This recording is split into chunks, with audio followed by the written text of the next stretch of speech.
Picture this. You are standing in a perfectly aesthetic, aggressively minimalistic coffee shop.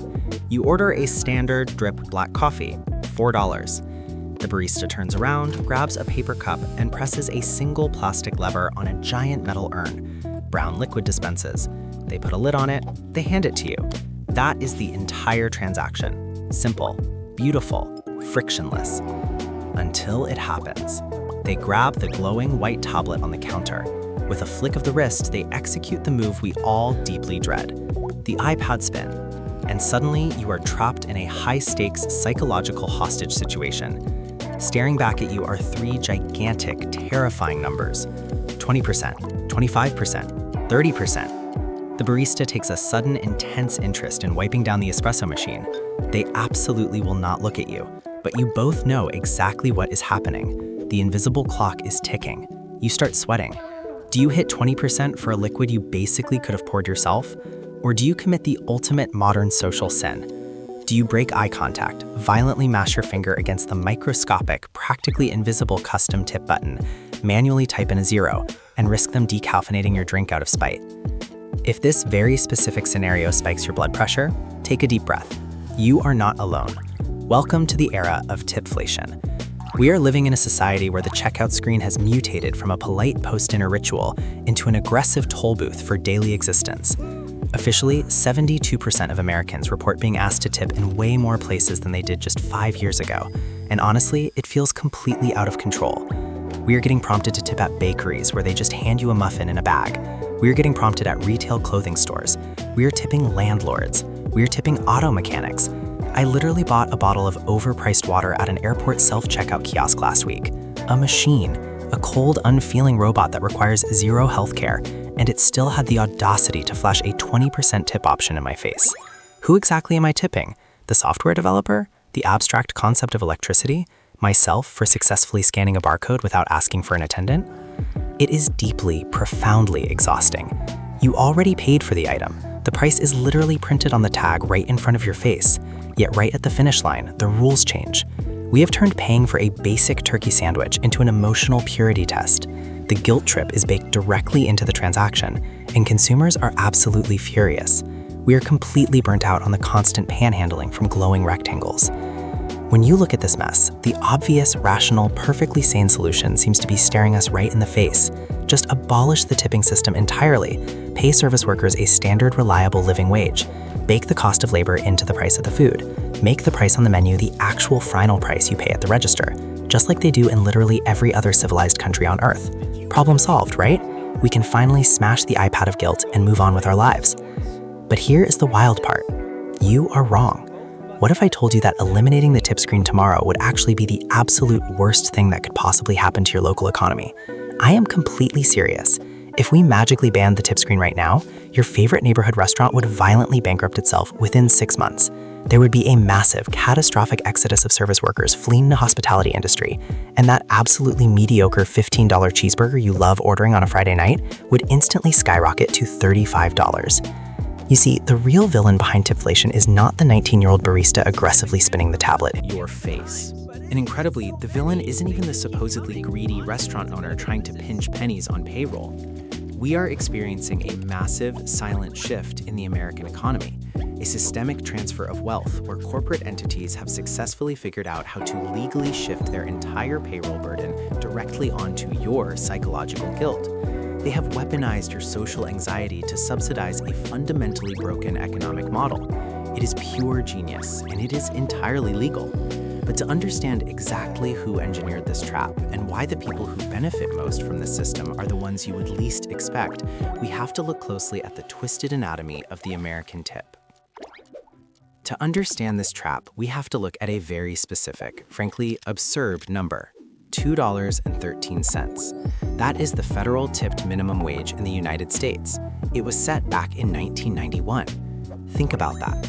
We are legally operating our service economy on a baseline wage from the exact same year the Super Nintendo was released. Here is how this massive legal loophole actually works. By federal law, an employer is allowed to pay a worker practically nothing as long as your tips make up the difference to reach the regular minimum wage. tipping in America is no longer a bonus. It is absolutely not a gold star for exceptional service. It is a structural subsidy. It is basically a mandatory hidden subscription fee just for leaving your house. Businesses get to advertise a perfectly reasonable $10 sandwich on the menu to get you in the door. Then they hold you hostage at the cash register, forcing you to pay their actual labor costs directly. But here is where everyone gets it entirely wrong. When that iPad spins around, you naturally assume the person standing behind the counter is the one shaking you down. They aren't. It is the software. Tech companies like Square, Toast, and Clover design these point-of-sale systems using absolutely ruthless behavioral psychology. They explicitly program the software to default those tip buttons to 20, 25, or even 30%. Why would tech companies care how much you tip a local barista? Because those software processors take a small percentage cut of every single total transaction. A higher total bill with a massive tip equals a higher profit margin for Silicon Valley. The 19-year-old cashier is just the awkwardly smiling middleman in a transaction designed by engineers in California. Then the pandemic hit, and this entire psychological engine was strapped to a rocket ship. Cash basically died overnight. Everyone switched to contactless digital payments. In the beginning, we all tipped extra out of solidarity for essential workers, but the point-of-sale software companies saw that unprecedented spike in generosity and realized they never had to turn the dial back down. They gamified the entire checkout process. Picture the modern payment screen. You get 3 giant, brightly colored rectangles suggesting massive percentages. Then, hidden somewhere in the bottom corner in a faded gray font meant for a legally blind ant is the custom tip option. Bypassing the default options requires a level of emotional fortitude most of us just do not possess. You have to manually hit the tiny text. You have to aggressively type a 0. You have to hit confirm. And you have to do all of this while the cashier watches your fingers and the 7 people in line behind you judge your soul.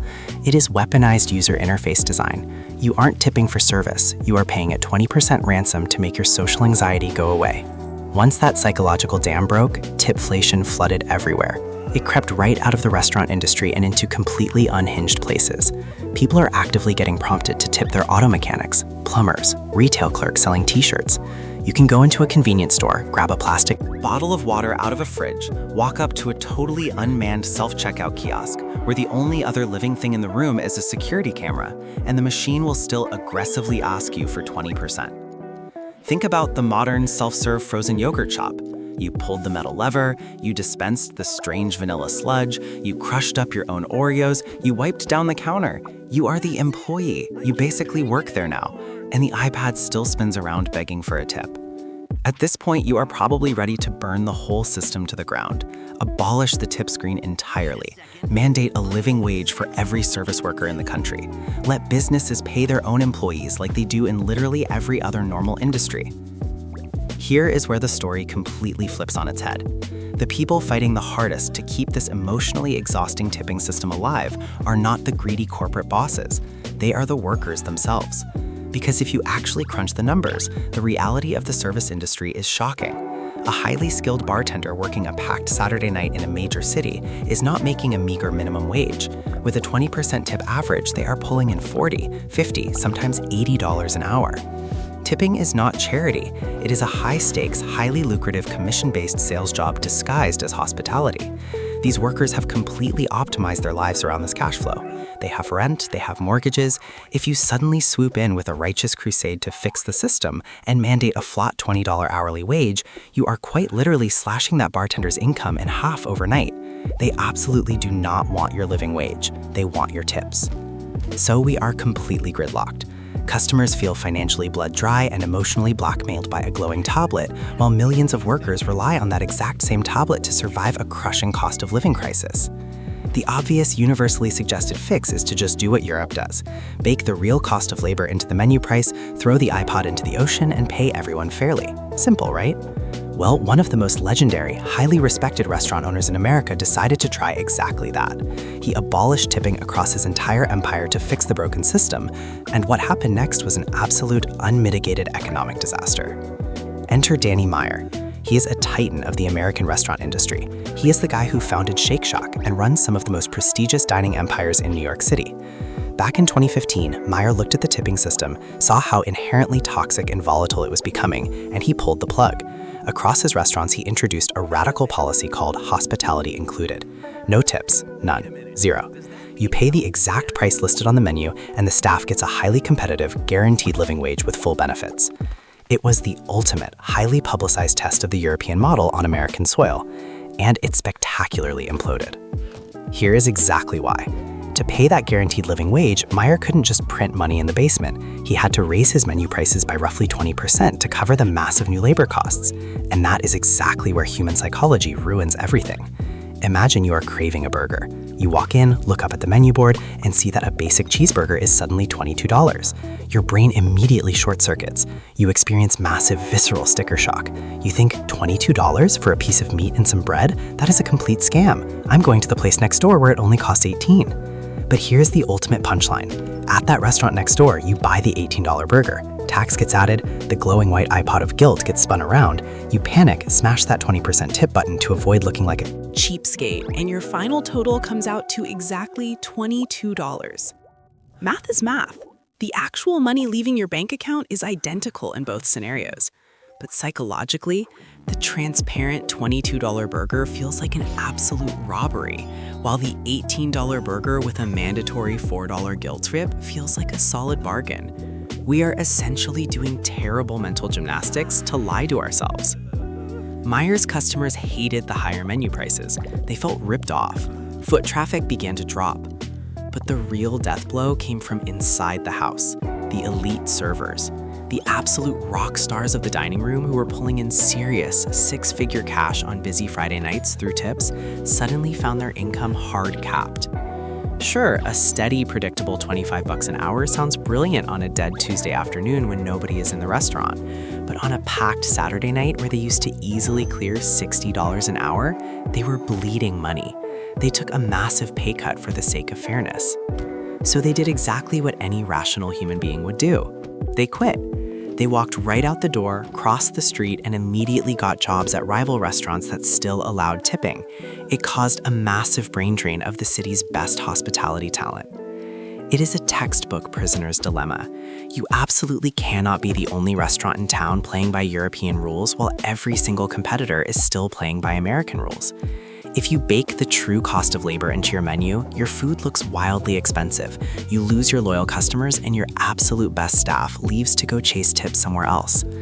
By 2020, Danny Meyer quietly waved the white flag, surrendered, and brought tipping back. So where does that actually leave us? It leaves us totally exhausted. Customers are constantly drained by the emotional blackmail of the checkout screen. But we now know that millions of workers are deeply dependent on that exact same system to survive a historic cost of living crisis. Eliminating tips without a massive nationwide legal restructuring just spikes food prices, scares away customers, and tanks service quality. We are trapped in an economy where transparency actually costs businesses more than deception. Tipping survives because deep down in our lizard brains, Americans heavily prefer the illusion of a cheap meal over the reality of a fairly priced one. Until federal minimum wage laws are universally rewritten, forcing every single business to change their pricing models at the exact same time, the iPad of guilt is not going anywhere. It is a permanent, glowing resident of your daily life. So here is your survival guide. You need to untangle the guilt from the math. When you are at a self-checkout kiosk or a frozen yogurt place where you literally pulled the lever and built the dessert yourself, look that cashier right in the eyes and top no tip without a single ounce of shame. You are not a bad person for refusing to pay an unearned corporate subsidy. But when you sit down for a real meal, or someone actually provides you with full, dedicated service, tip them generously. Because right now, they are trapped playing a rigged game, and your tip is the only thing keeping them afloat. If you want to survive the modern economy without losing your mind, hit that subscribe button. We decode this stuff every single week. Also, I seriously need to know, what is the absolute weirdest place you have been asked to tip recently? Drop it in the comments. Did your landlord ask for 20%? Did a self-serve luggage cart demand a gratuity? I want to see how wild this has gotten. And before you go, check the description for a link to the wage laws in your specific state. You might be completely shocked by what your local barista is legally allowed to be paid. I'll see you guys in the next one.